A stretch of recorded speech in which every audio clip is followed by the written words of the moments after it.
And I'm just sort of like, wow, that's beautiful. And now it's time to die. Oh, fucking hell. So lay down and die. That's I'm like, what? Do I lay down? Yeah, lay down. And I just like, and that's what I'm hearing. It's like, okay. Then I lay down. And it's time to die. But it's like Fucking intense, isn't it? no.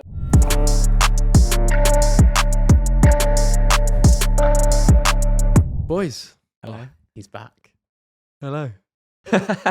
What do we refer to you as now? El Jose? Miguel. Miguel.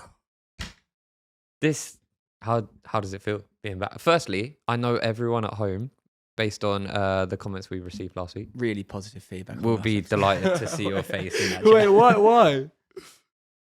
I saw happened? one that specifically said, "Now we know why it's called Wafflin by Joe Weller." So thanks. I for saw that. one saying, "Look at Theo complaining about his life." Didn't happen. Oh no, you said you were very busy. But it was quality that you boys carried on the show regardless. Well, you've Like, done it as as well, in- and I haven't been here. You know, this is a group effort here, pal. Yeah. And I think like the fact that AB was willing to come down, shout out to you, Sunshine. I Yeah. don't know how I can't lie, I haven't watched it back. I actually, So I don't know how it went, but like It was good. It was It funny. was surely funny. it was a good vibe. So It was I think very, Joe was. it was very like never go full. Never go full. What is it like? Everyone just lost it. I went a bit, nuts, to be honest. I think AB is so jokes. The stuff He he's- is. He I just is the love whole AB thing. so We all much. love him. We do love it. We do. Not like that. Just in a Luke had not- to get something cut out of the podcast, so which no one will ever know about. I heard about this secretly asking off. You know, you didn't even put it in the group chat. He secretly asked. Well, how is this information getting relayed? Don't know, mate. I just went into a little, you know, when you've definitely been in this situation before, where you've spoken about something and you've probably gone into a little bit too much detail. He did go into too much detail. And then like at the time it was funny and I was like, okay, well like maybe it made sense here. And then Yeah. I was sitting on it, probably on the train home, and I was like, you know what? I actually probably shouldn't have that in the podcast. It's a little bit. Well, you said something. It was all about me. It was all about a him. personal Right. thing. That was like I Bit said, too much info, I'd say. There, yeah, Lukey, wasn't it? just TMI. And so I was like, I don't really want that in there. It's probably something that old Wafflin when we were younger, Mhm. I would have That- kept in and not really cared about. I think but that does show the difference between now and then. You know, we have grown, we have matured, and actually sometimes you can say things in a moment that actually you don't want to be in the podcast because oversharing sometimes lead to a lot of backlash in our personal lives. Just to confirm, I don't think I said anything that would have received any backlash. But personally you might have done. It was just unnecessary for me to say, and I just thought like, I don't really want. Or everyone would think you're like, I don't want me saying that to be out there publicly because I'm just like, it's probably not like the best look on me. I think like that can happen. Like we come on, sometimes feel like we need to overshare. I don't know if it's like you want to be relatable or like you feel like this can offer entertainment, but like massive thing I've done, like overshare, like feel like I need to say every single part of everything I experience For sure. to feel like almost I owe like these people that have, I guess, followed us. I owe them it to like bear all. I also think maybe from sharing it, I can help. And maybe like people can relate and whatnot, but we don't actually have to share everything, and that is like absolutely okay. 100% is okay. And actually also, you know how with a few of us being bogged down by maybe numbers and metrics recently on Yeah. Wafflin? Mm-hmm. I'll actually bring some positive enlightenment to this. Go for it, brother. Audio listeners. So if you're listening to us right now in Tesco's or wherever you work, are up. Audio listeners, wow. Yeah, so people are listening to us. I actually I was in Tesco's actually, and this guy comes up to me. I don't know if you saw my story a couple of weeks ago. You're there. And he was like, look. And he was like halfway through an episode Of Wafflin. of Backside. Oh, what? I had someone on the train. I got onto a really busy train coming back from London at Bless Clapham, you. and someone like tapped me, and he was like, showed me his phone, listening to Wafflin. That's very cool. That was sick. Did anyone tap you at the ayahuasca retreat in Costa Rica? No, not quite. But it did obviously like come about of what I do, and like it's interesting that people are like very fascinated by like what 100%. we do. Like even if you're not like a viewer that's always watched, it's very easy to I think see it and go, wow, like I almost want to know more because I quite can't believe unique, like isn't the it? fact that this is actually a thing and you're Yeah. doing this, like it's very unconventional. And yeah, just like chatting with everyone from different walks of life. So Very just like I think it's about time we get on to the subject.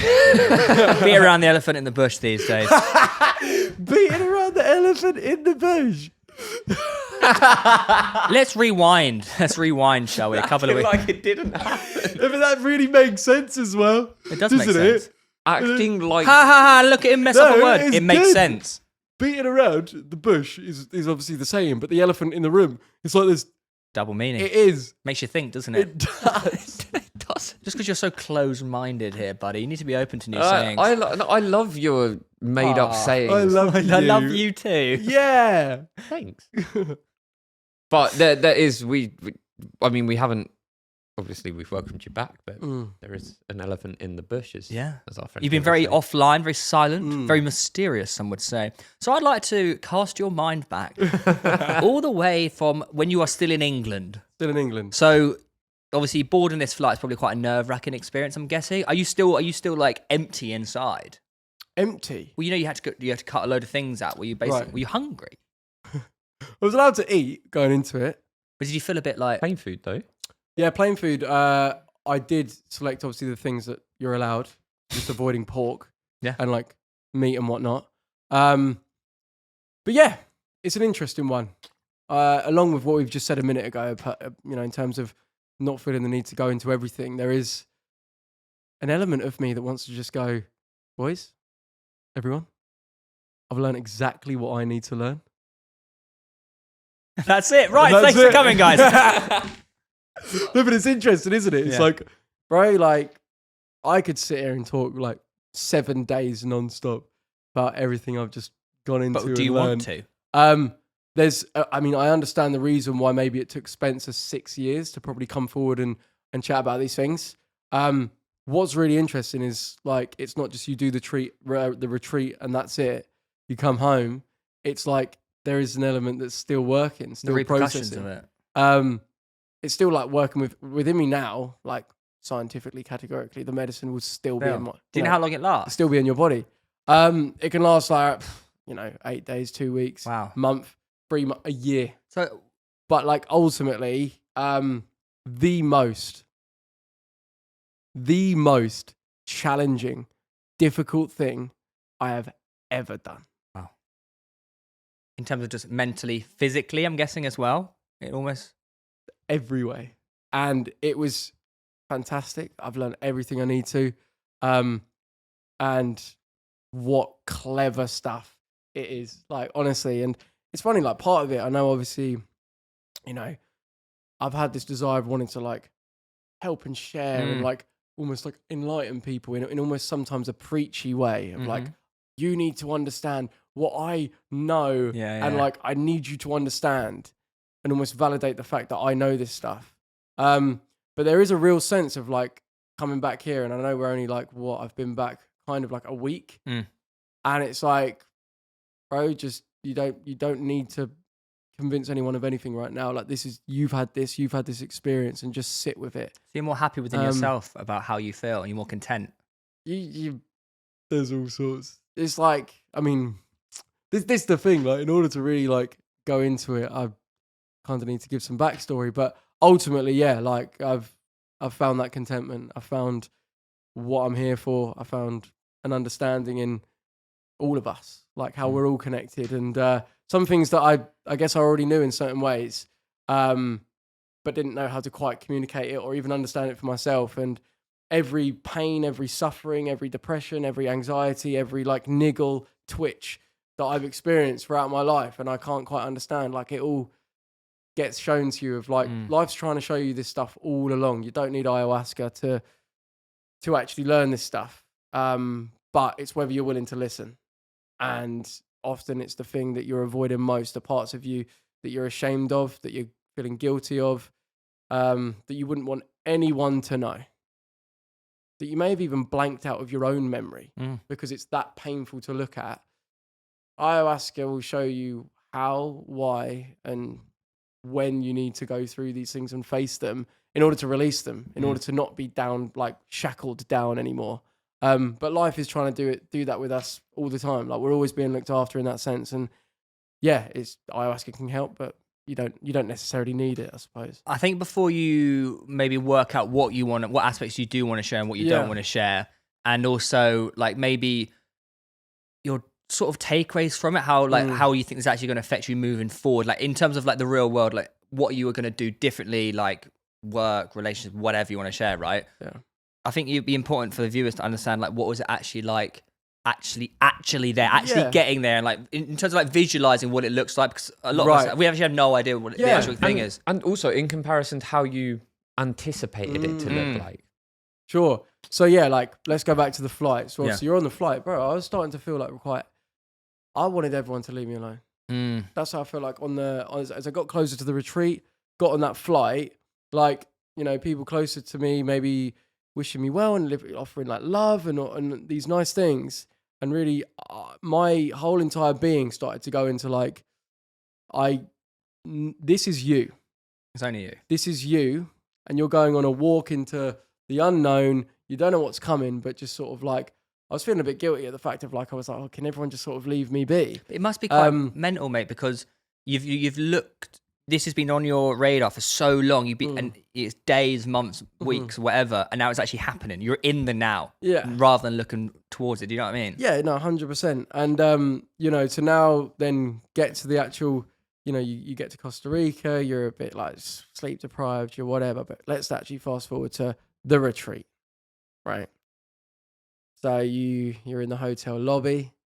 There's trying to figure out who else is on the retreat, like who else. It's like a hotel lobby, like a proper. No, it's in like they were actually in a hotel. Picked up from the hotel to go to the retreat. Yeah, I get what you're saying now. You're trying to understand like, who might be doing the same thing. You're getting an idea, and ultimately, like they come and get you. You're in your group, and there's broken souls all around you, man. Yeah. Like you feel it in yourself. You feel it. You see an element of everyone's coming with their piece of hurt, or covering it up quite well, deflecting in their own way, putting the face on that they might put onto the world.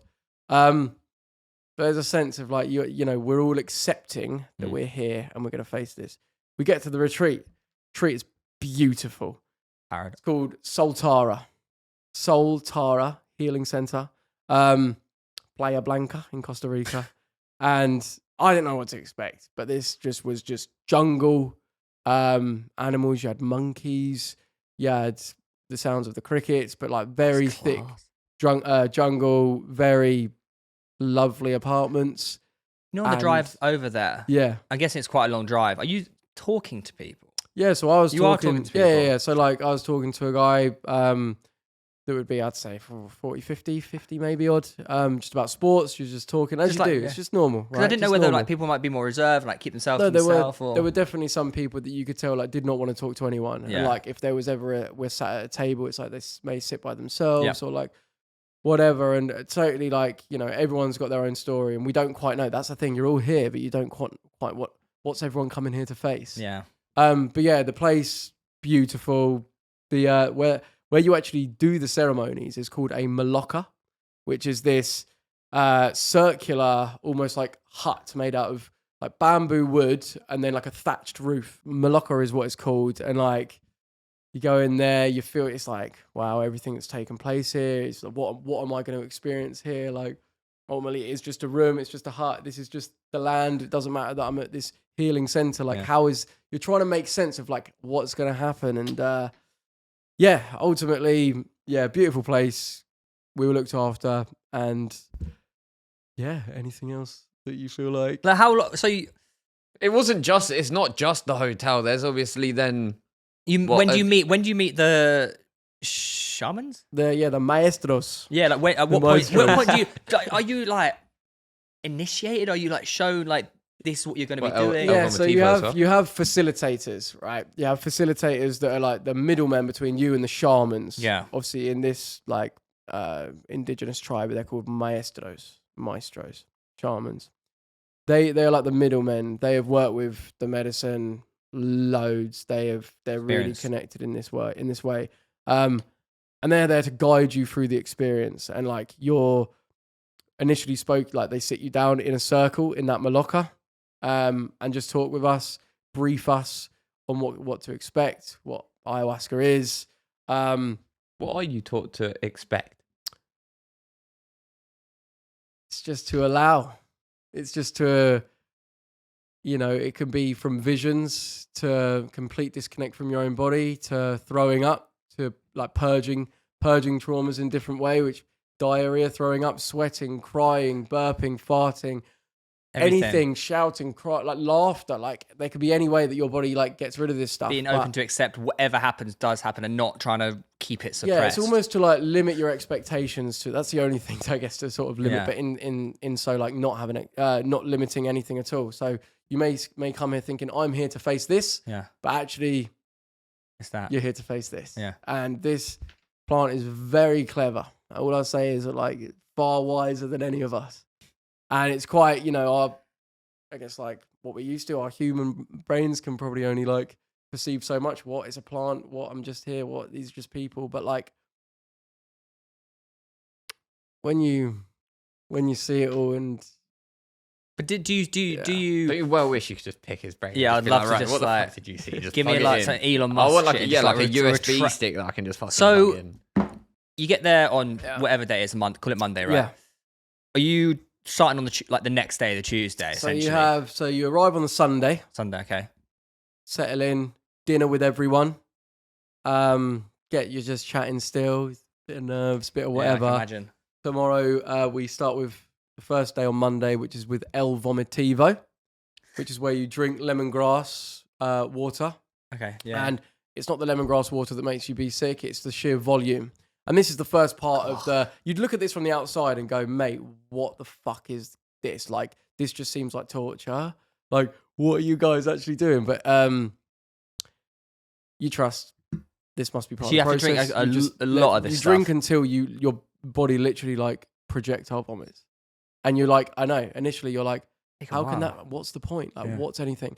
Now, we are told that the lemongrass has cleansing properties, and what we go on to learn is like all these different plants, all these different natural things that come from this earth, all have such incredible powers that are like we can't even fathom to believe are real, but like you get shown it. Mm-hmm. Anyways, at this point where you don't quite understand, you do the vomitivo, you fill yourself up. Oh my gosh, projectile vomit. You have this almost relief of like, okay, whatever, that was crazy, but it's almost like a bit of euphoria afterwards.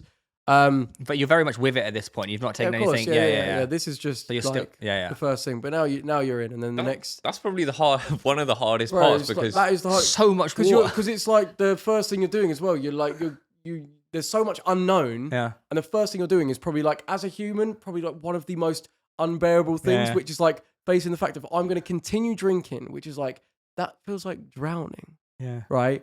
And I've got to keep going past this. And at first, like I was like tensing up. I heard the woman to my left go, why are we doing this again? Oh yeah, to fill the body with light, right? So I just said, okay, yeah, I've got a whole full glass to go, like full like pint. Yeah. I'm already filled to the brim. And I was like, okay, fill the body with light, fill the body with light, fill the body with light. And then it just goes down so smoothly.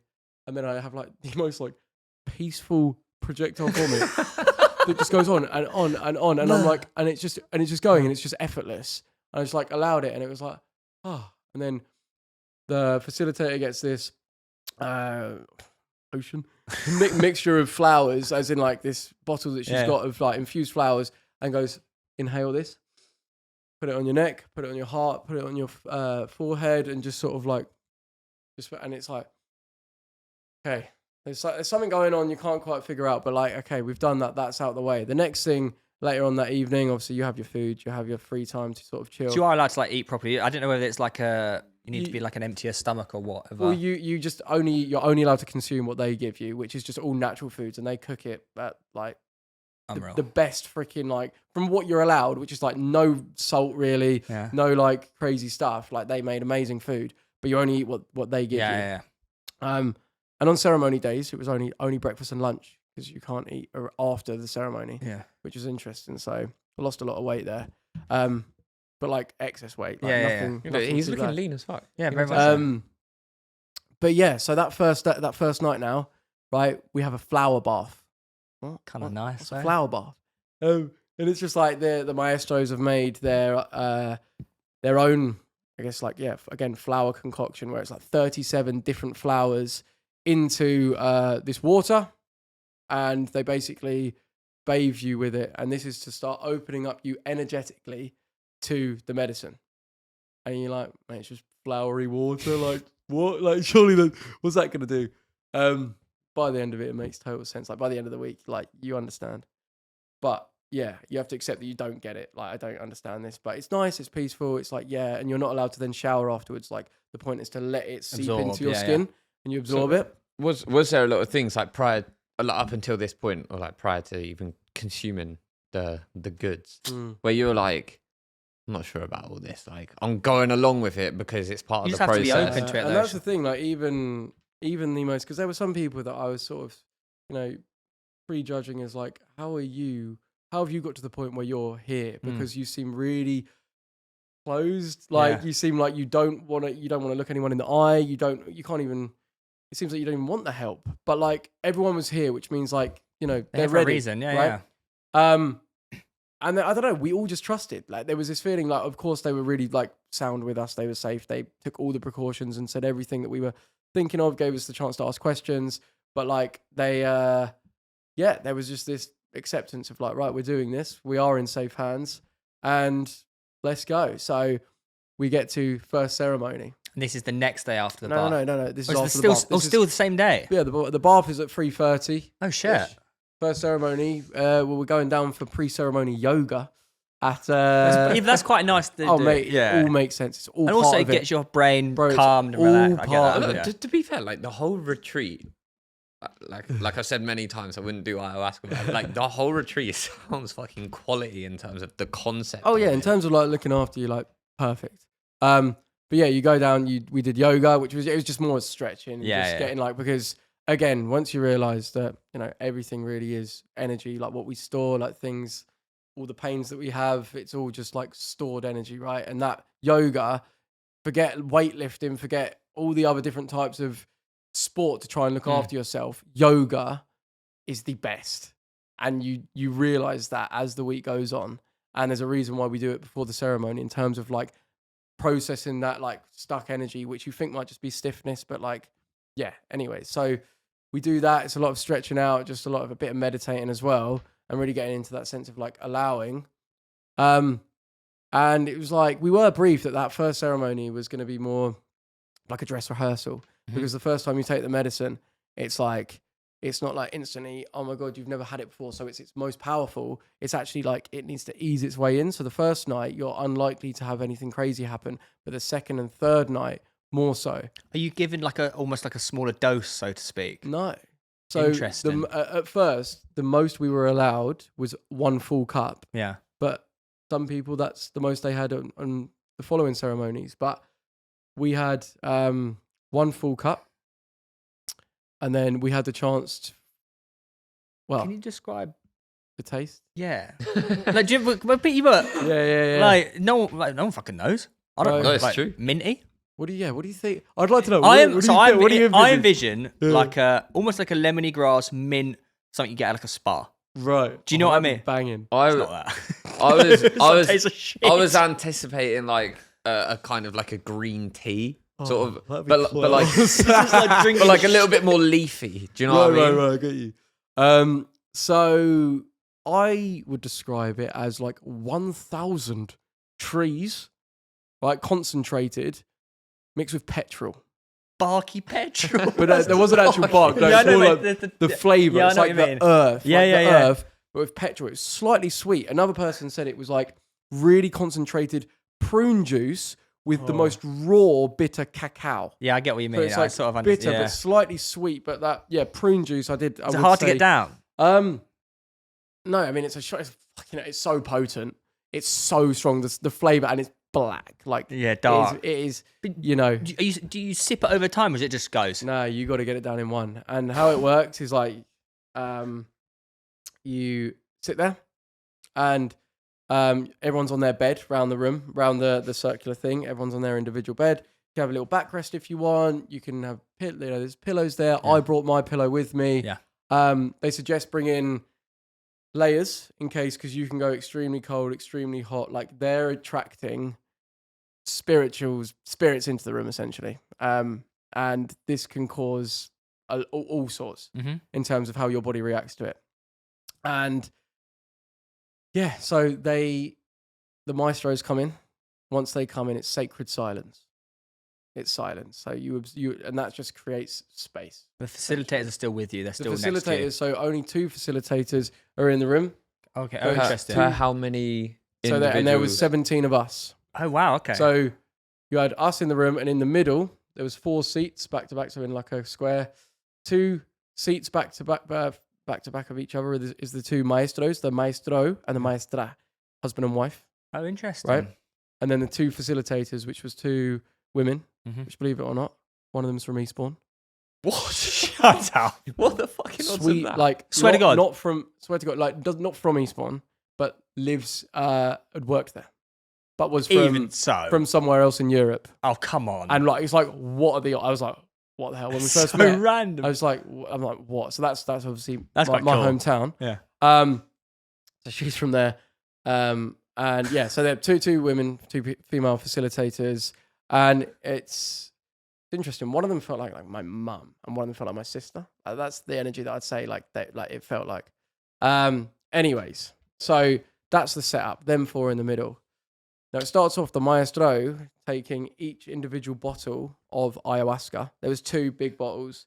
I think he had his own one as well, because the maestros take ayahuasca as they conduct it. And how they used to do it back in the day is the people that they're healing don't even take the ayahuasca. They take it, they embody the spirit of the ayahuasca, and they heal you with the songs that they sing. The ayahuasca sings the songs called Icaros, right? And the song that comes out locates where you need healing, the trauma you're storing, and allows you to then release it. So you either then throw up, diarrhea, cry, sick, like in one way, like you process it. But you didn't actually, like back in the day, even take the ayahuasca, right? Hang on, right? I'm not, Yeah, and I understand more this is skeptical. where it now. yeah. I understand, But they're taking this medicine, as you call it. When you take it, presumably, all 17 of you are kind of out of it in one way or another.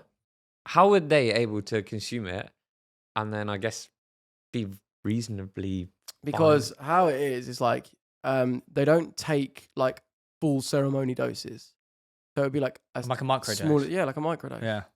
And they are working with it all the time. Like it's just used part to, of them. And like, their families, like in that their indigenous ways, like they've worked with it since children,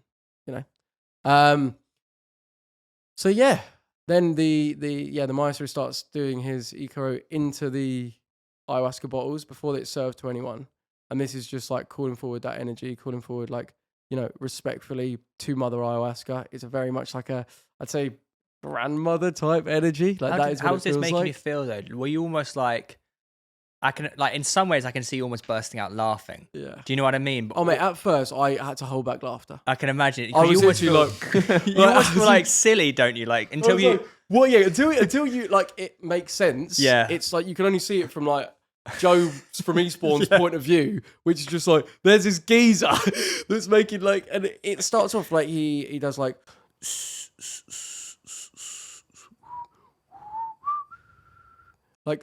starts doing that, and then it goes whistles into these bottles of ayahuasca, and he's doing that for like half hour, mate. 45 You're about minutes. fucking You're I'll just pay my sitting money. there. Bro, it's an endurance. It is and that's what you have to accept as well. Like your patience gets tested throughout this whole entire experience, but it's part of it. Yeah. And it doesn't make sense at the beginning, and he does all of that.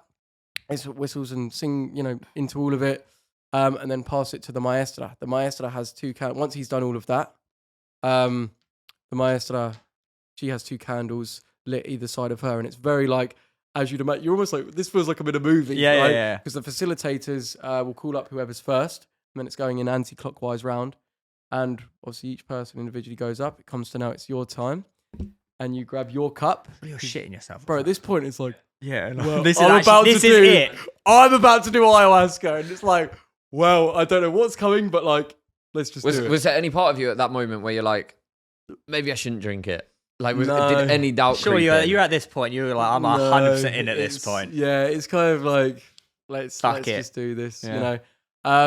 Anyway, so you take your cup up, sit on the floor. Oh, I can't really sit cross-legged. I'm very stiff from obviously like all the weightlifting I've done leading up to this and 0 stretching. And there's a lot of sitting on the floor and cross-legged, and I couldn't do that very well. But anyways, just trying to be respectful in front of this maestra. and the two facilitators are either side. So say like we're Yeah, a lot closer, but you're like the maestro and the two facilitators either side. But we're sat on the floor. The candle's there. The maestro is in the very stereotypical like Shipibo. That's the tribe. The Shipibo traditional clothing. There's candles. There's ayahuasca in front of you. You're literally it's like you're like in a movie or something like fucking satanical ceremony. The thing is it nighttime? The thing is, it's the opposite of satanical. That's I know. the opposite of what it is, and that's what you feel. The fear in you. Fear. No, it's okay, but that is, bro. That is literally. It's that part of you. It's that satanic part of you, that devil part of you that's about to be challenged. Yeah. And that's why you see it like you see it as you're scared. You want to be because it's like the parts of you that no longer serve you. That's what's about to get challenged. And that's where that's the apprehension. That's the only apprehension there is. You don't realize that that's what it is, but retrospectively, that's what it is. And anyways, the facilitators just ask you ready for this? Is it going? And I was like, I'm ready. It's like, okay, how much would you like? It's on you. I'll have a full cup. Okay, so full cup because that's the maximum we're allowed. Some people went half. What made you do the full cup? Full cup because I'm ready. I was like, I want whatever this has got for me. I don't want to slow down the process. I'm like, full cup feels right. And in fairness, in defense of that, if you're going all that way, doing all this things, and then you're like, I'll just do a half. But also, some people like you're relatively experienced in doing other things as well, right? So it's not even though this is your first time, you've done similar stuff, so to speak, right? Where some people may have never done anything. Yeah, but and they've taken this big leap and they want to ease themselves and also confidence. You might ease yourself into it. I completely get that. I think that's purely a confidence thing of just being like, I'm scared of what this might do to me. But I feel like if you're there, you kind of got to go there and. Yeah, but you're gonna, as you just said, you're gonna do it 3 times anyway. So maybe the first day you just want to build up. You want to feel safe doing it. But you as could well, do the half and then be like, you don't want to say you're nervous and you go, fuck it, I'll do a full cup, and then you start panicking yourself. Yeah. That's probably not what you want. Panic probably did set in for a few people. I mean, did you even feel a little bit? Like I think when you take something and you're like, totally. So Theo's totally right, by the way, in terms of like what, like if half is what feels right, then that is absolutely what's right. This isn't about I'm trying to blast myself off. You're not there to get high. It's not that sort of thing at all. Like this is the ultimate. I'm willing to face whatever I need to release to essentially be free and in alignment with love. Okay.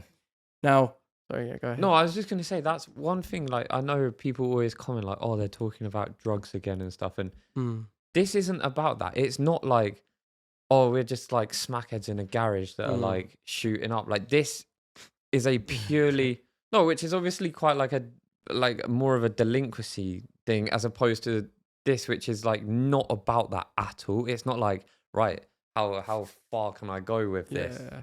What's interesting, someone put it very well. It's like a lot of drugs, and it's interesting how they all get put into the same category for some people. Understandably, if you obviously unless you've worked with it, like how are you meant to know the difference? But it's like a lot of drugs help you to escape things that are like traumas, problems, run away from what's hurting you. Whereas the opposite, what ayahuasca seems to do is it's like, no, everything that you actually don't want to look at and you're avoiding, it's like you're facing it all, and 100%. you have to be like brave to even like think about it. I think that's what can scare a lot of people around it as well. Like, I don't even know what I'm not ready for yet.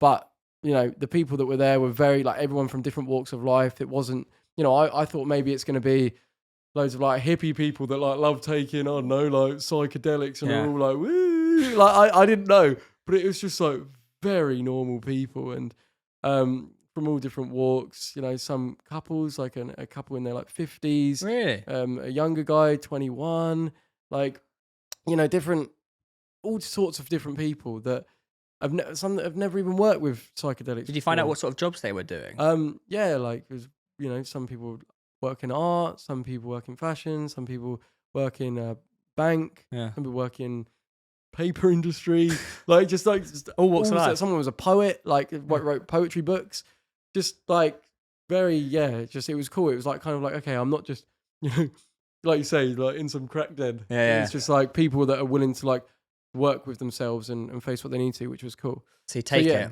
So you take it. You said your intention, which is like obviously what you've come here to work, to do. Is what I'd like out of it. Do you want to share that or not? From night one, I mean, I wrote it down, but it'll be along the lines of I'm ready to release what no longer serves me, trauma, pain, suffering, and welcome my highest path, like what I'm here to do. Yep. Like, please just help me. Show me, I'm open, sort of thing. And just thank you for the opportunity. Like, just that sort of thing. And then you have it, you see it off, right? So you've said it into that. You either can whisper it or say it in your head. Both is valid. Oh my God, that's rough. It's great acting. It's like that's literally what it was. I was literally like, and then they give you a bit of tissue, and it's like, they know dribbling down. They know how disgusting this is, and it's like, okay, yeah. And it's just like, gracias. Obviously, it's Spanish speaking. That was what was good. I spoke a lot of Spanish out there. The maestros only spoke Spanish too, so to be able to communicate with them was really so useful. Yeah, it was really nice. So, anyways, I've done it, and now you sit back down, and something else that they say is huge as part of working alongside this is the tobacco. Right? No, it's not just any tobacco that you can get here. It was called Nicotiana rustica. That's what it feels like it was called. Nicotina rustica, something like that. Very special, like vine or like strand of. Is that tobacco. in the drink? No, you have a cigar of it. Fuck off. And you sit down. What they suggest, you don't have to, but you sit down, and it's not to inhale or to actually smoke it. It's to get the smoke in your mouth, and your intention, like what you want to do with yourself, to blow it all over you, right? And while we'd been doing the vomitivo, they were blowing us with this smoke as we were doing it. And I remember thinking, like, what is that? Like, and the facilitators were having this, like, while we were sharing our stories, and like what they say, like the ayahuasca is the grandmother sort of energy. The tobacco is like the grandfather, the wisdom, the protection, the grounding in the experience. It's funny from like an external point of view. If you walked in, you see this like drink, and everyone's got like a little cigar, and it's like this fucking is a G over there. Yeah, it's quite cool. It's quite cool. It sounds like a comfortable environment, which is what I want. I mean, hot boxing a Malacca is I don't know, like that is kind of what it felt like at first, because you're there like, everyone's done that. There's 17 people all doing that. You're like, there's sort of windows kind of, but like, it gets a little bit difficult to breathe. And that's the first thing that I started experiencing. They were, I was agitated, I can't lie. Yeah. I was uncomfortable. I was bored. I was a bit like, what is this load of bollocks, mate? And I feel like a lot of people experience that. Like, but the maestros then start, obviously after we've done this tobacco thing, it's like we're all set in place now. And they start singing their Icaros. Now, Icaros is this song that they welcome the ayahuasca to sing through them. And, can I impersonate it? I don't know. As in, like, it would be like, you could try. I don't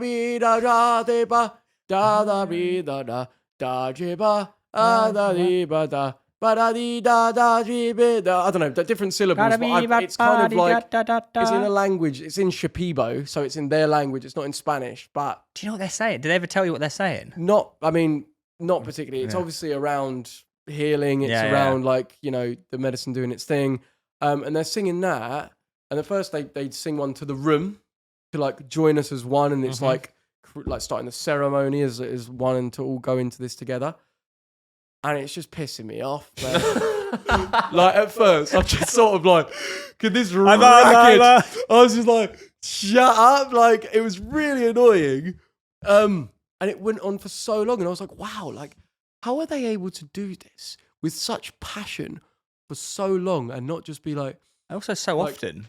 Just... Yeah, it was just, Anyway, so that's what I was thinking. What sort of time frame are we looking at here? That's for a good half an hour, it felt like. And you're still not feeling... I haven't quite felt anything yet. Just a bit agitational. The heat of the room. Once they're singing, the heat of the room just went up. And you felt there was a... pressure. It was like there's a heaviness in the room, but like there's like a pressure cooker almost. Like we could feel it going up. There's something that's entered the room.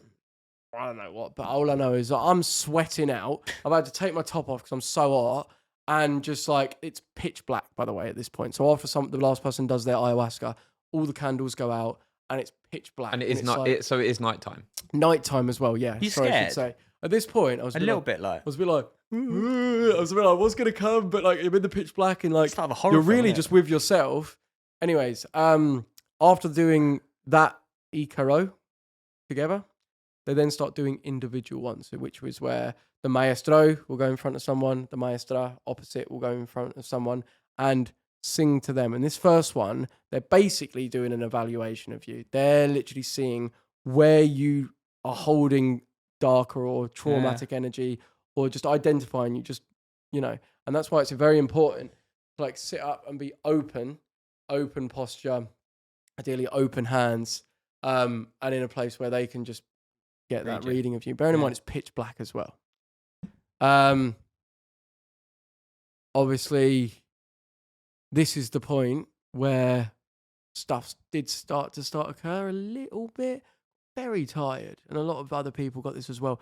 Very sleepy. Did you I sleep? just wanted to, not on this first night, but it was almost like I got so drowsy and like sleepy, and I just wanted to go to bed. What did you do if you didn't go to bed? Pardon? What did you do? What did you mean? You just carried on staying awake. Did you force yourself to stay awake, or did you accept? No, I just allowed it. I was like, all right, I'm just going to lay down, and just sort of like, as I sort of went into that, like, I guess it makes you realize that going to sleep is like that form of surrender. Because when you fully like surrender your like awakeness and or even any grip on anything is when you're asleep, right? Sleep and dreams. By the end of all of this, by the way, you realize how connected dreams are to this, because you release DMT when you sleep. DMT is in ayahuasca. Interesting. Like, there's a connection. But yeah. Anyways, sleepy, have certain thoughts, have certain things come through. More just familiarity. It's when I realised, oh wait, I've actually done ayahuasca before. I was going to say, yeah, AB touched on that in the last episode. Yeah, which is mental. And that... Which you just bought from a shop off like... Which I didn't do ayahuasca, let me just be clear. We didn't do ayahuasca, but what we did do... Similar experience. From LA had a form of DMT in. And except coming off the back of how we'd just been behaving, I was in the absolute... Not in the place to deal with anything I was being shown at all. It was the most overwhelming, frightening experience. Both me and AB were terrified with what we experienced in LA. I swear you didn't even tell us about that. I didn't tell a single soul, bro. I didn't tell anybody, because it was just the most, like, you booked out to your core. I was, awful. I've just come off the back of drinking, eating like shit. Like, bearing in mind, for ayahuasca, for the 4 weeks leading up to it, you were on a diet where you're cutting out your no sex, because that is the ultimate like exchange of energy, like life force energy, right? And certain foods, certain things you're just not putting in your body, you're purifying yourself. And we just come off the back of like essentially like a big bender, a big party, and it was just like, oh my god, not ready for this. And what you realize is like, when it, you know, how everything does happen for a reason. Absolutely everything happens for a reason. I mean, I can't speak for AB, but like, I was meant to have that experience then, and ayahuasca, like, that spirit of ayahuasca was coming to me then. To be like, look at where you fucking are. I didn't realize that at the moment, but when I got to that first ceremony, it was showing almost like a window of like, oh, you're back here again, and this time you're all right, aren't you? Like, you're all right. You're ready for this. You can look around. You're not losing your head. You're fine. You're almost, I can't see quite what's in there, but it's almost like you're ready now. And I sort of remember everything that was involved in that thing with AB. And, you know, I was like, surely not all of it's going to come up, but like, it was just from the outside. But all I just knew is like, you're ready now. Now, you know, we're not going to go into anything tonight. And it is like it's almost like a female voice that's very relaxing, and it comes in as your like internal dialogue. So it's not your voice. It's almost like your internal dialogue, but you're listening. You can ask it questions with your thoughts. So sorry to go for it. Sort of trying to, somebody who hasn't done it, trying to understand this in like a easy visual way to understand it is, are you know, when you had these flashbacks to when you're in LA, are you visually sort of seeing it in your mind like a dream? And you're speaking to yourself, you're speaking to this other voice that's talking to you, but you are still conscious at the same time. Is it almost like a drowsy, drunk sedative sort of state where you're both conscious and sort of. Do you know what I'm saying? Yeah, no, I get you. It's like the thing is like you want to know, what are you actually seeing? Like, Yeah. what are you seeing it with your eyes closed? Are you seeing it with your eyes open? Is it physically in front of you, like it's in the room, or is it not? And are you still in the room as well? Yeah. So at this stage, like ceremony 1, I didn't even know that this related to the AB thing. I was like, you've been here before. I didn't know if it related to like when I've done mushrooms previously. Yeah. Which, by the way, you can very much see how mushrooms and ayahuasca are connected in one way or another, right? In terms of like it's along that same lines, and it was reassuring in a way that like I wasn't just like, you know, making up everything that I've experienced before, and it was like, yeah. So I didn't know if it just completely related to LA, but I do know that like that you've been here before, and I'm not going to show you anything else, but you're ready for this. I did have some visuals come up. And this is the thing now, it's kind of like, and without going into what I experienced, You don't have to. it's difficult to go too much further in terms of like Absolutely fair. what consisted in the ceremonies, but like, yeah, it's just when we talk about visuals, not necessarily what you saw, but like, how does do you get to a point where you're like, oh, like I'm here now, like this is actually working, and like whether it's you sitting there and being like, oh, there's a giraffe over there or something. Like, do you know what I don't mean? think it's visuals like that. It's more like let me answer that question. So so for me, it's kind of like thought. So imagine like you're thinking right now. Think of when you're probably the early stages of dreaming, when thoughts start coming through your head, when you're laying in bed and you've got a racing mind. It's like, imagine you're getting so sleepy and so relaxed that it's no longer your thoughts. You're putting those thoughts in your head. It's like those thoughts are just coming into your head, and you're seeing clearer. But like you're not hearing the voice, but it's like it's in there. Your experience, like in your dreams, you're not actually hearing a voice, and but you're not dreaming and you're not asleep. You're awake and you're very much there. You're very much experiencing it. And at that point, I'm still in the room. But yeah, it's kind of like in the thoughts, and you may have patterns like certain sacred symbols, colors of things. Like, you know, I started to see like eyes in the roof and like mouths, and they started to turn quite disgusting. You're having visuals as well as that. I was like, yeah. So like that's based on the room. So like, you know, that was as in night 1. That did start coming through. And what do you think that meant to you? Eyes, judgment, yeah, like being like dictated by others and like what other people think of me, and you know, yeah, there was all sorts. But ultimately, like, you know, to cut to the chase, because I could seriously go through everything. But I don't want you to underestimate like how interesting this. Yeah, was. I don't think. Don't cut to the chase just yet if you're okay with that. Like, sure. Like, night 1, you said it's like you said it eased you into it. Yeah. How long does it last? And are you aware of when it sort of starts to fade out? Night 1. I mean, the first thing you feel like you feel a bit ketty. Yeah, and I right. That is when it first starts coming in. Is in a bit of a drunk feeling, but I say it's more like. Yeah, that sort of ketty, sort of alcohol feeling. You feel a bit unstable on your feet. If you want to go to the toilet, you realise, hang on, I am a little bit wobbly, but very much just like conscious. That's how you know it's first like sort of setting in. Yeah. But yeah, that in terms of how long that lasted, I'd say like because it didn't feel like that first night there was an absolute right. This is the experience, and now we're out of it. It was more of just like. We're going in and out of sort of certain things, like, and that's how they briefed us. It's like it can come in waves. Yep. It's like you may have a moment where there's a pressure and there may be a feeling to do something like lay down or like turn on your side or like open up or like going all limp. And then thoughts and feelings coming in, but like may not even be that loud or that obvious, and. It's all just a bit confusing, to be honest, at the beginning. Like, do you sleep in this room now? Do you just stay there? So this is the thing. You can have, after each ceremony, you can have the option of like, you can sleep in here if you want to. And it's like dependent on what you experience. You'll know as to whether you should sleep in there or not. Like as you go through this, everything just becomes abundantly clear. And it's at that point, I sort of don't know. I mean, I do know deep down how much I want to say, but it's sort of like I know part of this is like putting like that validation that I've got from putting everything out on the line. Yeah. And like, I know there's certain things that I'm just meant to sit with from this. Absolutely fine. And that is, like, I could, I want to share this message. I want to share what I'd love to be like, this is why everyone should do ayahuasca. I'm so gutted that this has been lost from civilization, because if everyone was working with the plant in this way, the world would be the most harmonious place. At what point do you think this came to you? Night 1, night 2, night 3? Was it like a process? I mean, you get faced with a lot of difficult stuff. So it's kind of in the moment, you're like, this is unbearable, this is awful. But it's like you come away from it, and there's people that have been through all sorts, and we all come away from it by the end of it like, fuck.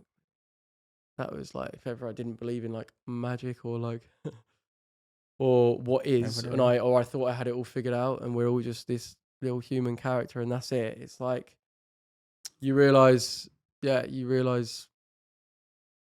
we're being. You don't need to do ayahuasca to do this, to experience this, to learn this. It's a beautiful thing, and I know I'm resisting right now. There's something when we can't get our words out, or when stuff goes out our head, or things. There's a reason for that. Like when I say everything happens for a reason, like everything's a signal. Everything's you know what I mean. With things we can talk about, for example, did you sleep there first night? So the first night, no, I actually couldn't wait to get out of there. I was sort of like, this is boring. Not this is boring, but as in like, I'm quite agitated, and I'm. You want to remove yourself a little I bit. was sort of a bit like, I'm ready to go to bed. I want to go back in my space. You helped to your room. So you are stable enough. You're not out of it. You're not out of it in that sense. And the ceremony will only be done when the maestros can read that the ceremony's done. Yep. They can feel when everyone's still experiencing the medicine. Interesting. So they can say, no, you can't leave yet. They like, as in, but they don't do that because we know. It's like it's just a knowing, and that is what What's that sleep like? That must have been interesting. I didn't. What's sleeping? That first night. You go to bed. You sort of like continue to maybe have some dreams that maybe are quite vivid, but there wasn't anything too crazy that first night. I actually slept really well. That's good. I just went to when you wake up the next day, are you like poor? Are you feeling rough? Are you feeling? No, there's no like hangover or anything, right? It's not. It's because. Do you know what I mean? But no, exactly. Know that. No, exactly, and that's the thing here. It's like, if you've never done this, you actually have no idea, and I had no idea what to expect. Yeah. But first night, first morning, wake up, and it's like, wow, like okay, done it. I did ayahuasca. You're proud of yourself, but it's sort of like nothing's happened yet. It's kind of like I've had these thoughts come through. And facing parts of me, like, which by the way, like we wear on us, like you can see when someone's holding what everyone's experiencing, like they literally project it. Mm-hmm. And I saw parts of myself that I was holding, very much so. And I think it's part of like why I haven't been able to watch Wafflin back since we've brought it back, because I can see it in my face when what I've been holding, what I've been working with, how disconnected from like that actual, like, I guess love, like, what we're actually all here to express and receive. And I've been lying to myself and essentially just not being what we're all here to be. And I think that's, when you look unhealthy, when you look like you're run down, or you're like, he looks angry, or he looks nasty, or like whatever, it's like, there's a reason for it. And I sort of met that part of myself on the first night. Interesting. And it's to know that it's not actually like a third person. Yeah. It's almost like it wasn't necessarily me, but because we'll talk about like the real world sort of applications to this later on. But like night 1 seems to be okay. Yeah. You come to night 2, like how much different is night 2 in terms of like? Did you shit yourself? No. Well, Spencer talks about it. I know, just a little disclaimer. I did not have any accidents. I didn't throw up at all. Okay, buddy, no, I'm joking. I didn't. No, but as in like, by the end of the night, you go toilet, even though like you've already been to the toilet leading up to this, go toilet, and it does feel like almost, it's like, oh wait, I've actually missed out a few things. Like I had this on that first night, a huge pain in the center of my stomach. Like you almost feel like you go into each cell of your body. Yeah. And there's one bit in the center, like in like solar plexus.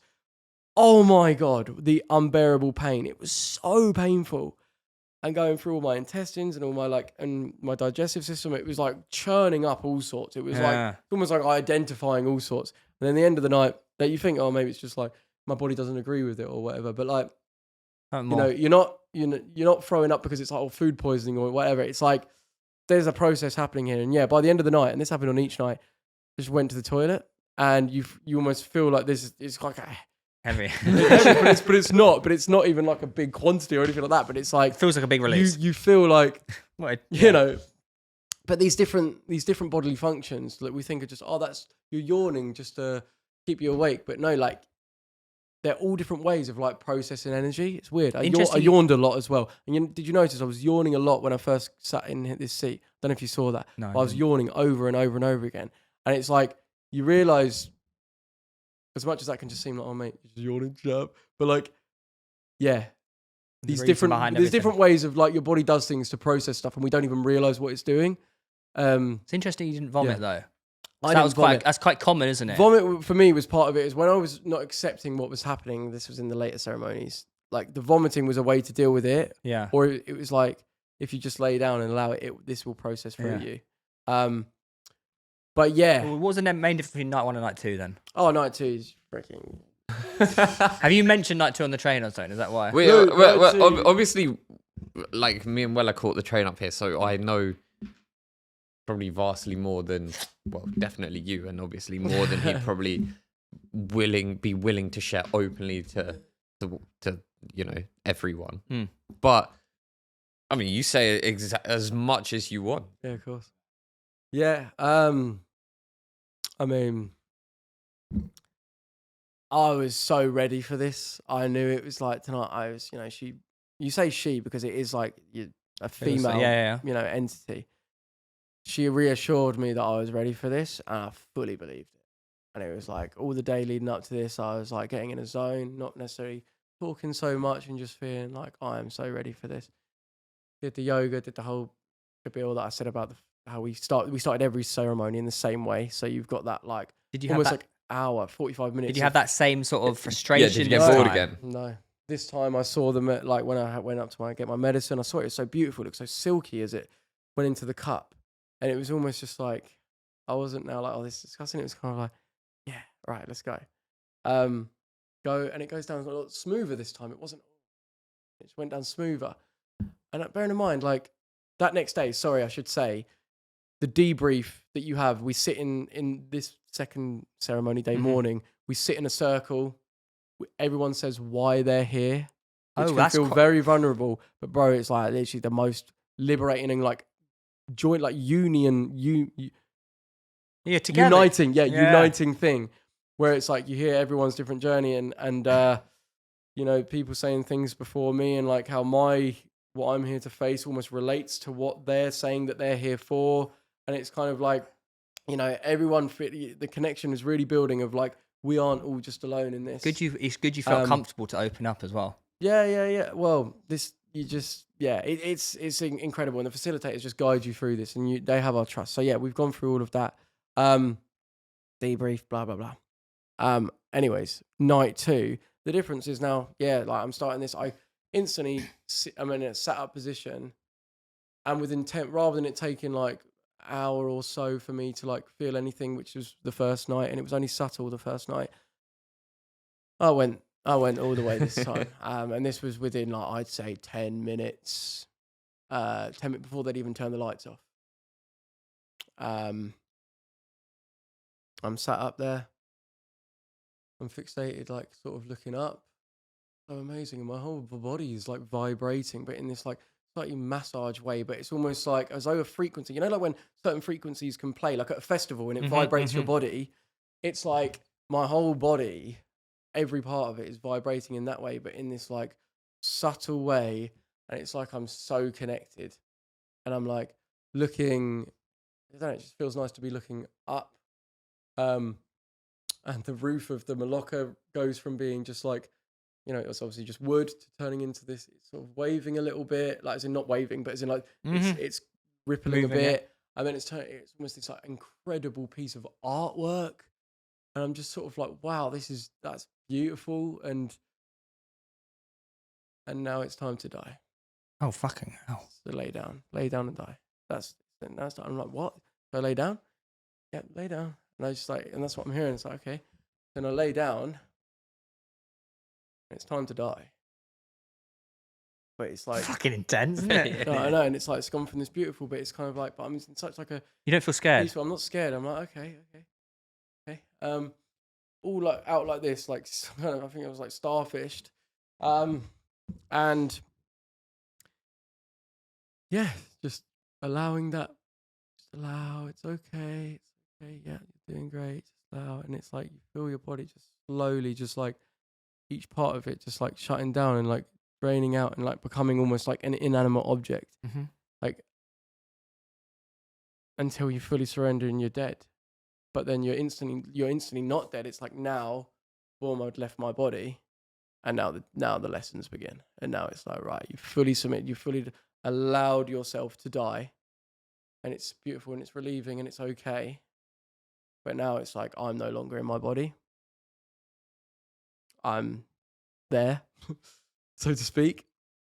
And it's funny, I was told like I was laughing so loud, like out loud. Bearing in mind we're all meant to be like, if we can, like, you know, keep ourselves to ourselves silent. I'm laughing, I'm singing along with the maestros. I'm like That's so funny. banging the floor, I'm turning over, I'm sort of like making groaning noises, like all sorts going on. And obviously, you know, what I'm being shown is it started the exact same way as it did with when I did this with AB. Except I shunned away from everything and I resisted everything. Except now I'm in this ultimate state of allowed. I've already allowed, and now I'm there. And yeah, we had the whole lessons, and I'd say that lasted a full 4 hours. And did it feel like 4 or 5 hours, or was it a lot quicker in sort of your consciousness? This was everything. This was existence. This was the whole existence of everything, bro. Well, it felt forever. Yeah, there was no time. It's like this was just it all, and it's like going around this like carousel of lessons and getting shown it all in like a visual way from one thing to another. But yeah, the one standout part. I mean, again, Only share what you want to share. Yeah, like it'll come when it's meant to come. But I know just right now, like I'll tell you the process of like things that like how, you know, the retreat went and how the ceremonies went. But I think, yeah, just like in terms of what I've been shown, like, yeah, I'll allow that for now. But just know that was the most difficult night of my life. Yeah. Absolutely most difficult night. No, I was in complete disbelief. And just, oh my God, like just, yeah. That was everything That for knocked you. me for six. That knocked me in every single way imaginable to my very core. So well, I was just going to say, you talk about going to bed after night number 1. Yeah. After a night like that, when you then have to, presumably, you go back to your own space.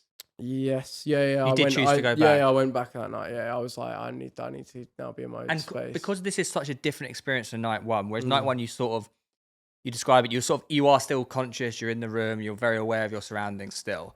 Night 2, I'm guessing, is a little bit less so. You're very much you are inside your own head. This is all happening. Like, no, or are you still? No. I was not. This is the thing. This is where the line of like it can, you know, I can't fear the lack of maybe if people have not experienced this. You know, everyone's going to try and comprehend it in a way that they can perceive, because you can't imagine what you haven't seen, right? Yeah. But it's fully like I left my body, man. Like I've fully left, and I know that's, you know, is what it is. But as in getting taken to source, seeing where we're all actually from, shown all sorts of different things regarding why we're here. But it's not stuff that I haven't necessarily like had an inkling. You know, it's all stuff that I thought was real before. But I've shown everything that I need to see in able to actually like engage and embody what I've actually come here to do and what we're all here to do, and have that compassion, being able to learn compassion in the most incredible way. And it's, you know, it's shown to you in the most obscure ways and ways that you couldn't fathom to be the way in which you'd be taught this. With Luke's question there about that night 2 sleep, you come round, like you sort of How do you it's sleep wavy, after an yeah. experience? Do you know what I mean? So Like, you're there's a wavy. So low- in disbelief, I'm like, well, I'm just gonna have to accept that that's what I am, and that's Yeah. like I just have to, all you can. She's showing like, one day I'll go into all of this. I think it's a very powerful thing and incredible to it, and it will make sense as to why I can say, because that's the thing. It's all good saying like I've learned why we are all here to express and give love. That is the sole reason. And there's different obstacles in our way that we think we need to actually like not look at. But ultimately, every obstacle and everything that we're here to go through is to make you have the choice to either choose love or choose hate. And what I mean by hate is reject yourself for it. Oh, I can't accept that about me. I can't accept that I've done that. I can't accept those types of people. I can't, like, as in the devil, so to speak, is shown in many different ways, but ultimately it aligns with hate. And you have the option to choose love. And that is what you've come here to do. But like that hate, and I can get so wrapped up. And I know I've been here, when I say here, like I just want to help people. I want to help myself, but I want to help people. I want to help us all to align with love. But it's not my duty to, like, you've come into that body, you've come into that body.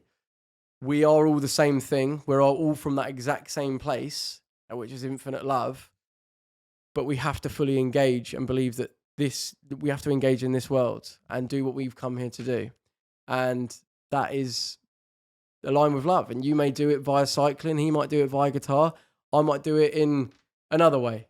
But there's other things along the board, along that you have to love as well in order to love yourself completely. And that is the light and the dark, right? And what I mean by the light and the dark is the things that you are so ashamed of, people that have hurt you, people that you could never forgive, things that you could never forgive that you've done, that you completely reject. Ayahuasca will show you how you can forgive those things and love those things, but you have to be willing to accept it. And that's what the surrender comes into, because it means some very difficult realizations. And the lesson you're learning during the ceremony might seem quite literal. Later you realize how it's actually symbolic, but you have to take it as literal. You have to, like Spencer maybe said about how he had to actually run into that like dragon's mouth or whatever. And he couldn't think, oh, this is just a symbolic thing. He had to actually do it. Like I had to literally believe what it was saying I am. And I realized how it was the one thing that I would forever, I could never accept being that.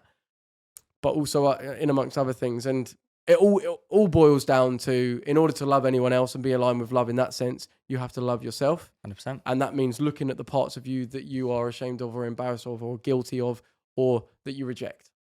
And only then can you start to actually love anyone else. So my message, if I'm wanting to spread love, bruv, and want that loving message to come through, I have to accept and love the whole of myself, or else that's why it comes across in I'm trying to convince you way, like I'm trying to be right, like I'm trying to just preach to you and like you're wrong and I'm right and I'm above you and you don't know, you're dumb and I'm smart. That's still bathed in hate and ego, man. Like what I mean by ego is like your human self wants to look after you and wants to be safe and wants to have it all figured out, and it can limit you to that. But that all being right and how I've tried to communicate my message has all been in alignment with that. And that's because, as in like that hateful thing, and that's because I've actually not been looking after myself. And what I mean by looking after myself is being honest with myself and honest to the ones I love. And honest, there's all, yeah. And everyone's like things that they're not choosing to face with love within themselves may be different for each person. But ultimately, yeah, all the stories that I could tell you from my ceremonies essentially point back to that infinite love. Love will give you the answer in every way. Well, it is the age I say you can't love anyone else until you can love yourself, right? Yeah. And that is true to the core. Like, but it's not just a saying. It's like, if there's any parts of you, like, and the bits that you reject within yourself, you're triggered by in others. Interesting. It's like, if I'm wound up by that type of person or that sort of thing that someone's doing, like, it's pretty certain that it's a part of me that I reject. And it's like, if I it really is a reflection. Interesting. And like even conversations that we've had where there's a triggering and I'm triggered, it's like there's a reflection here. Like the diet conversation. As in, yeah, interesting. but even that's like me, like I'm not trying, it's not saying it and not communicating to you in a loving way where I'm actually like loving you like you are me because you're not Theo and I'm Joe because we're actually like the same. Yeah. I'm not saying it like that. I'm saying it in a dividing way of like I'm right and you're wrong. Yeah. And you must listen to me. And that's bathed in that. I say on the lines of like devil, like it's that's not infinite love, and just quite incredible. And everyone, and this is the thing, like this stuff that I've like gone and done for ayahuasca, we are all able to access what ayahuasca can teach you through just living our life. Yeah. From just we don't need to do ayahuasca, but we shouldn't be scared at the idea of doing something like ayahuasca because all it's going to do is show you the truth. And now you can't unsee it. Mm-hmm.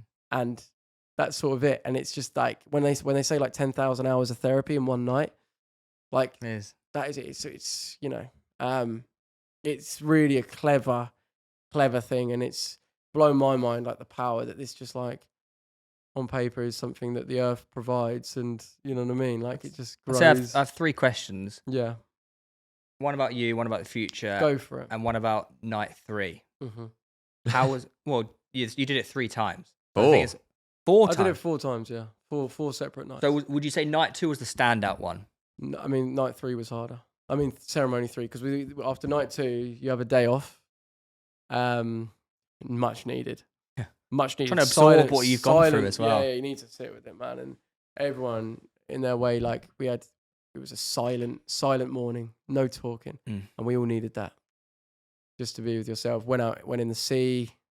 It was right on the beach. Yeah, like, and you sit with it. And because a lot of it, bro, it's like surgery. I'd say that's what it is. It's like you're energetically being opened up and surgery's taking place. And that surgery, like when we have it on our physical body, like it can take however long to heal. And it's like, you may have instant realizations, but there may be stuff that's like your head's scrambled, especially from like taking things literally or taking it symbolically or like, and it's a time to actually go, I'm not going to figure this all out right now. It's actually important to just be present.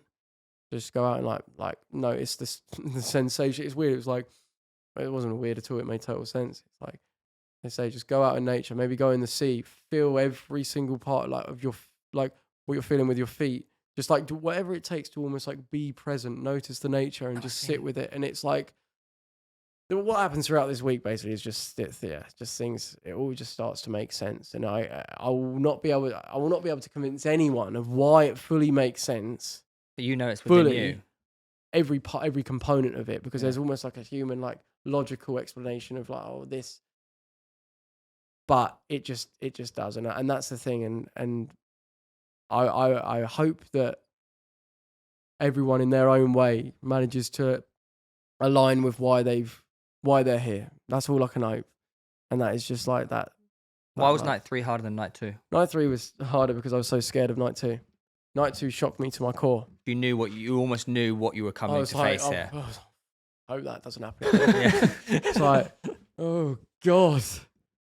It's like one of the most. Surely don't be true. Because what you've tried to tell me is categorically true in night 2. I reject that. I reject that being true. That can't be real. Can't accept it. I can't accept that. Yeah. Fuck. But I know I have to accept anything. I have to accept whatever as though it is myself. Hard to accept as well. No, I know. Was it stuff about you? Was it personal things that you couldn't accept, or was it like it was bigger picture things? No. It was regarding me. It was quite regarding my human, like Joe Weller. Yeah. Challenging all that my Joe Weller character, not as in like online person, but like as in literally this lifetime, challenging what I'd like said I am, which is like bonkers because it's like shattering, and like 29 years of your existence. 29 years, yeah, of like, and you see, and like, night 3 was so hard because I really was like, okay, I want to be present in the room this time. I don't want to go to that dimension and like shown all of that stuff because that's just unbearable. And even though like the lesson, and I resisted so much on that night too, by the way, that it was like it kept coming around with the same lesson. I tried to, I'll be real, I tried to kill myself, like by stopping breathing, not literally, but when I was like, I'd rather die. And it's like, whether you die here now, you're going to face this anyway. And that's what this all is. It's like, we think we're distracting ourselves by doing toxic habits in this lifetime, but stuff that you don't face in order to align with this infinite love in this lifetime, it's like you're going to have to face it sooner rather than later. As in, like, you will have to face this eventually. So it's like, get on with it. And that's how I fully, like, submitted eventually. Was night 3 more acceptance? Night 3 was so hard because I refused to. I wanted to stay fully present. I wanted, like, the safety of, like, being here, knowing still, where you are, and knowing where I am. But ultimately, if I didn't submit myself, if I didn't die, as in allow my detach from, like, this human character that I, like, believe I am, then it literally made me feel like the world was ending. I was actually dying in, like, reality. And I thought I was having, like, a heart attack, or I thought, like, oh my God, I've actually come to the end of my life. I thought we were getting abducted. I thought the oxygen was running out. Just every other way that I could die in real life was happening. And I was, like, panicking. And, like, it just went on and on and on. And I eventually, So can I ask, can the facilitators, can they see this stuff sort of happening when maybe they need to put an arm on you and be like, it's okay? Yeah, so their duty really is to, like, to allow us to, because what we're going through it for a reason. Nothing's accidental. Yeah. And if we're resisting, they said on day 1, the medicine will win, like, because it's there to show you the truth, the love, the, like, what's real. And if you're resisting because you can't fathom to, like, not necessarily, it may not even be like you say you're here to offload this trauma. It may not be getting presented to you in a moment during the ceremony that it's that trauma that's hurting you. Yeah. It may be like, I had to not resist surrendering to, like, going through whatever I needed to learn that night. I was, like, holding on and trying to tossing and turning, and it got to a point where it was like, right, we're gonna actually make it, like, basically that's what panic attacks can be. Like, panic, when you go panic, it's because you're resisting what is. Yeah. I didn't have a panic attack, so to speak, but I did find myself in this panic of, like, dying over and over again, but not dying. And then getting to a point where, horrible, by the way. It's real, like, as in you believe, because you're not allowing it, like, it's happening. I got to a point where I stood up, flash of the light, and I said to the facilitator, I was like, I'm dying. I need to let you know I'm dying, and and I don't know how to make this stop. Like, I don't know what am I. I think I'm dead. And Will Mackenzie moment. Yeah, kind of. I actually had that thought takes me out. Actually takes you out the room. Takes me out the. Always in, like, I was thinking, get some fresh air. So get out, go on the grass, and sort of, like, takes that flower potion again. Yeah. That's again very grounding, very, like, and she did it. Rubbed it in my hands, smelt it, and it's almost like I saw it over my whole brain, and it was like, I am alive. I'm here. And I was just so grateful to, like, I was alive. So I never felt gratitude like that for being alive. And it was very much like, it's better to be alive and truthful and, like, accept what is, rather than, like, die a lie. Yeah. That's a great, I like that. That was just, like, so overwhelmingly true. And it was like, okay. Do you go back in? I did, but I know I came out again very, kind of quickly. Speak to another facilitator and just basically just, like, I know I'm having to accept what's going on. I understand. I get that, like, again, without going into detail, this kind of can seem a bit like waffle, but ultimately I was like, I feel like tomorrow she's going to, like, really just make me have to finally face, like, this final thing, and I'm scared. And it was kind of just that eye contact, and of just, like, not tomorrow. Did you say you it is. That's not tomorrow. That's like tonight. And it's like, I instantly just fell to my knees. I was like, I have to allow whatever this thing is. I have to allow. You actually fell to your knees. I was just sort of like, I didn't fall to the ground. You're like, I was just like, oh no, I don't want this tonight. Oh, I can't. And it's like, because what I'm having to accept is, like, that. Yeah, like, just total submitting, and maybe I might have to be faced with what I faced on night 2, and I don't want to go there. But this time she was a lot more gentle, and it was like I was in the room, and slowly, individually,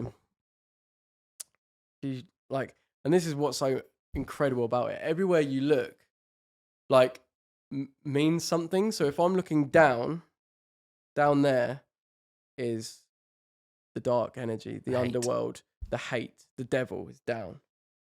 You look up, that's where we're all from. That's the love. That's the light. That's God. That's all of that. But we're here. Right? This is where we are. This is why our heads face this way.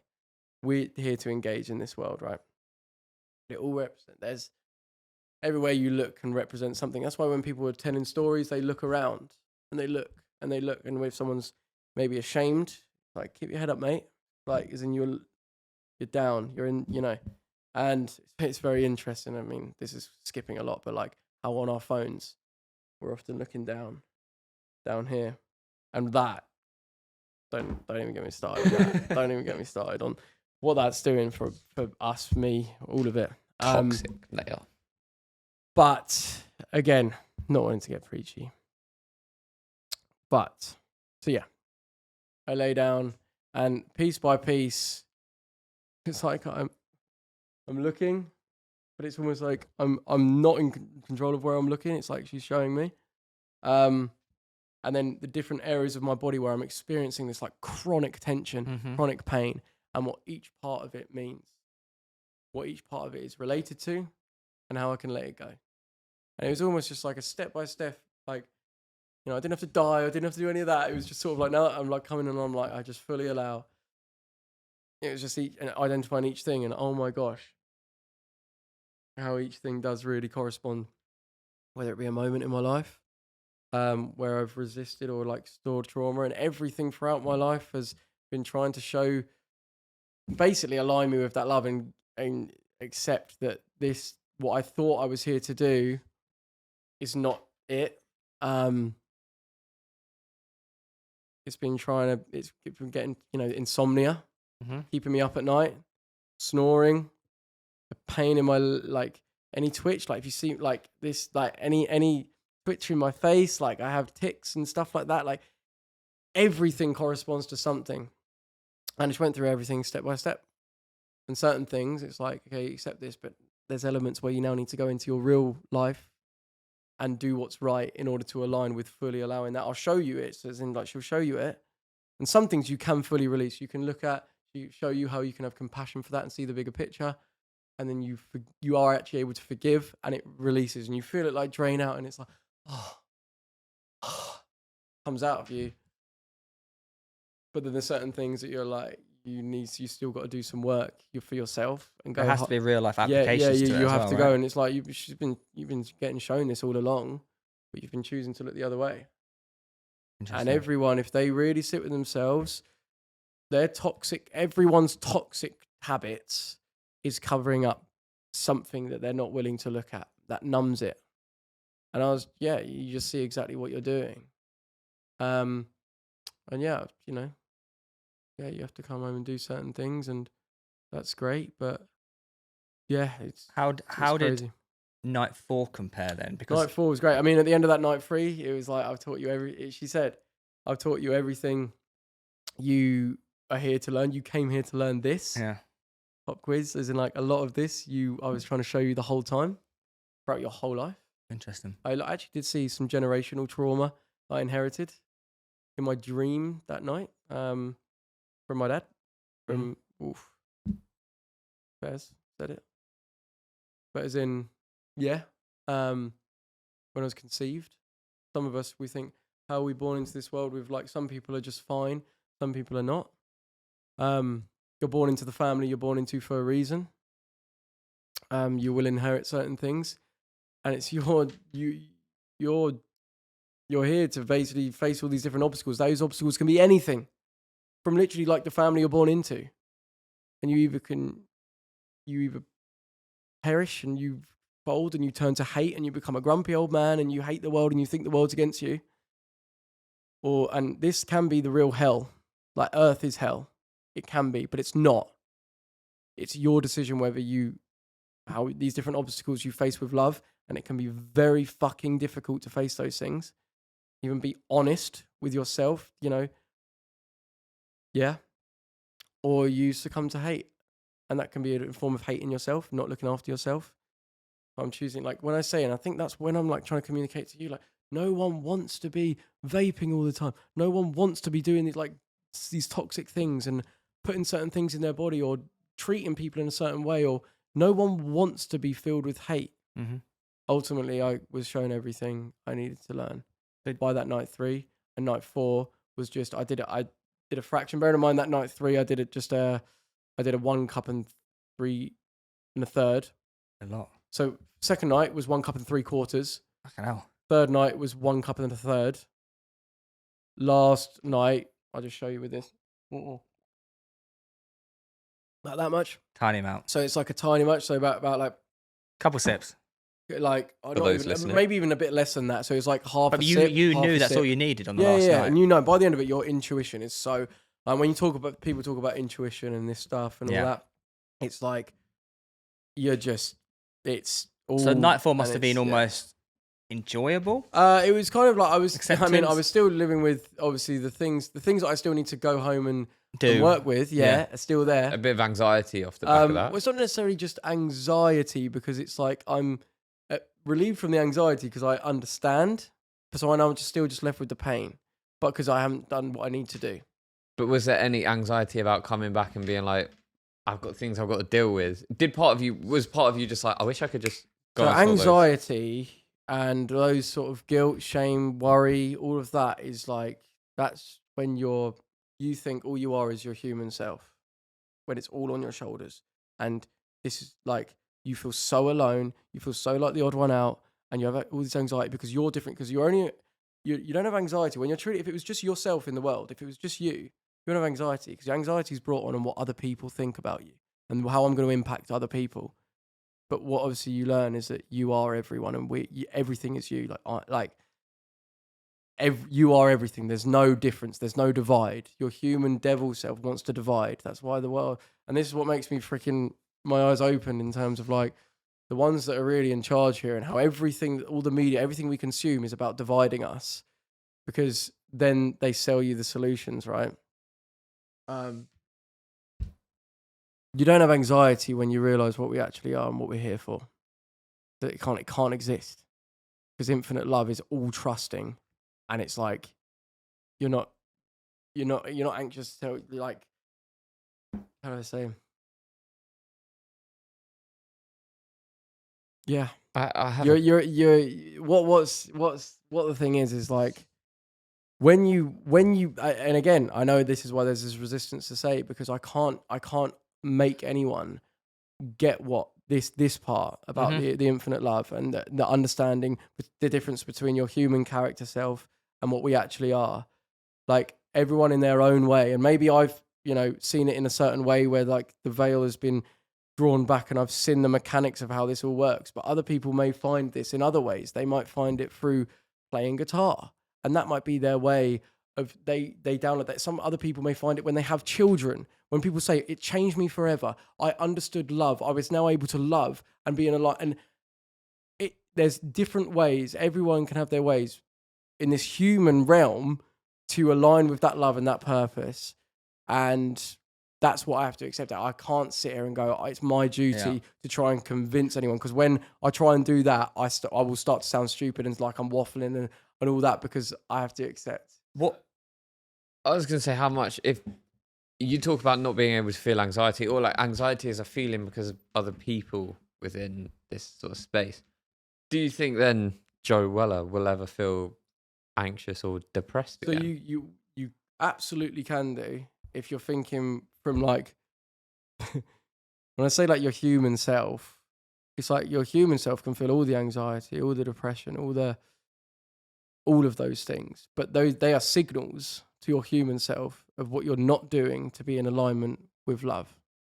So you They're think just you signals. you would take them as warning signs? Yeah, now it's more all than signals. It's anything? like we easily like attach ourselves to things, and it's like, oh fuck, I am a depressed person. I am, we say we are these things, but all of these things serve as signals, and they can get really bad to a point of depression that maybe started as something not as bad, but you refuse to maybe look.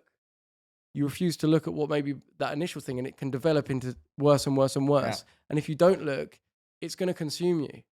And yeah, like I've definitely found myself in those situations, but 100% I could if I don't like align myself. When I say align myself with love, that means like do the right thing. If I start like mistreating myself, mistreating others, how you treat everything dictates like basically how you feel. If you kill that mosquito, or if you kill something, if you throw something down with a malicious, and you feel, you know, when you've done something in a malicious way, slam the door, you're embodying that hate. You're taking that on board. That's energy transfer. Like you're actually, that actually means something. And it's like, the more you start doing things that are like hateful, the more you start embodying that energy, the more uncomfortable you get, the more you start feeling like, and the way to make it go away, because you're now welcoming the devil in, the obvious ways. I'm going to watch something, or I'm going to do something that is more toxic, because that's the only way to now relieve it. The pain of like welcoming that devil in, the only way to relieve it is to do more things that actually give him what he wants. And that's toxic stuff. Goes in, I'm going to eat some shit. I'm going to fucking get wankered. I'm going to watch porn.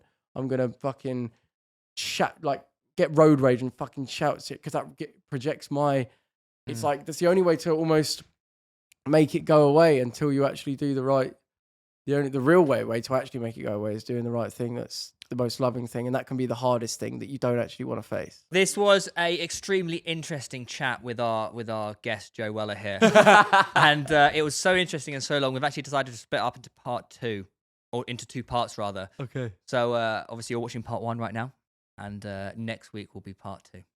So make sure you join us next Sunday at 12 o'clock.